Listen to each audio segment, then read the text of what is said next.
पातरे धन नवरंगिया कुसुमयेश सुंदरी हो धाना चढ़ी गईली राजा की अटरिया सो वेली सुखनी दरी हो धाना चढ़ी गईली राजा की अटरिया सोवेली सुखनी दरी हो चुनरी ते धरेली गोड़े तर पियरी मोड़े तर हो अपन हाथ दोनों राजा सिरहनिया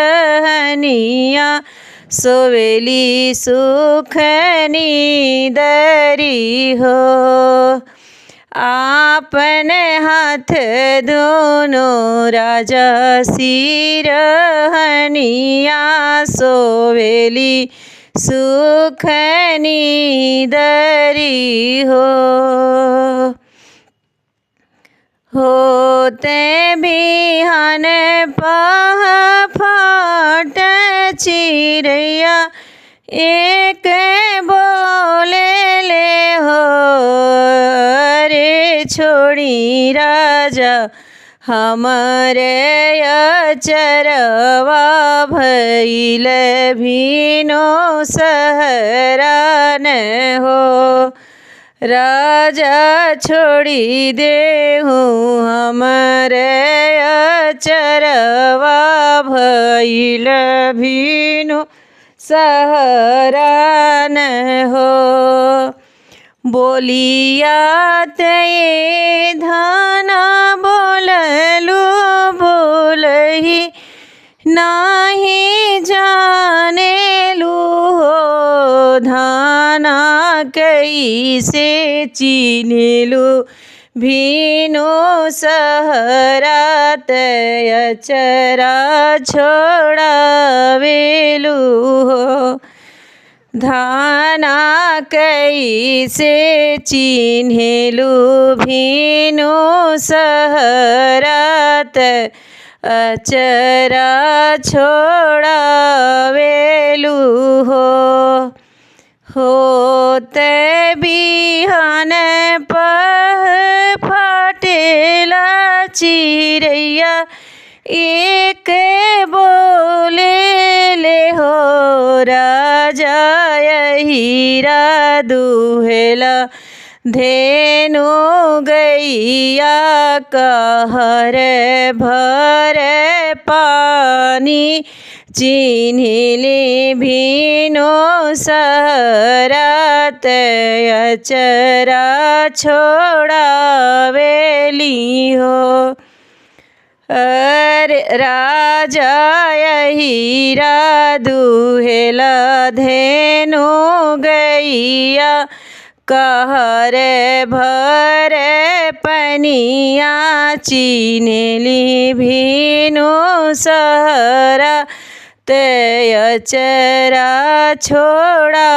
छोड़ावेली हो का तुहरे अचरा के धैले त काहू बेधैले न हो धाना बिनु रे होरिल के अचरवात देखत भयावा न हो का तुहरे अचरा के धैले ते काहू ही बेधैले न हो धाना बिनु रे होरिल के अचरवात देखत भयावन हो धाना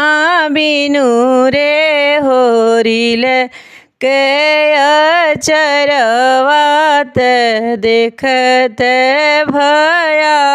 भयावन हो एतनी बचनी धाना सुनली सुनहि नाही पावेली हो। धाना खोईचा मेलेली तिल चौरत विष्णु मनावेली हो।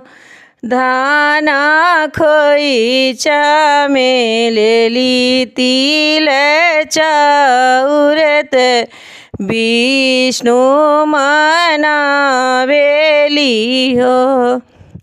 विष्णु बोलिया कह करहु विचार, पुरुष बोलिया बोलेल हो।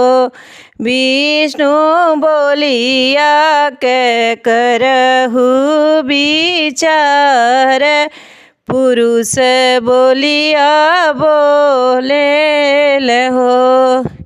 एक पाँव धरेली अंगनवा, दूसर पाँव ओसरवान हो।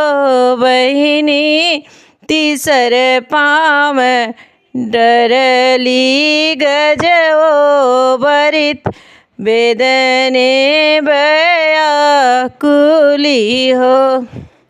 बहिनी तीसर पग धैली गजो बरित, वेदने व्याकुली हो। होते बिहान फाटे ते होरिला जन्म लिहल हो। बहिनी बाजे लगयन धे बधैया, उठन लगे सोहर हो। होते बिहान फाटे ते बाबू जन्म लिहल होरिला जन्म लिहल हो। बहिनी बाजे लागे अनध बधैया, उठने लगे सोहर हो।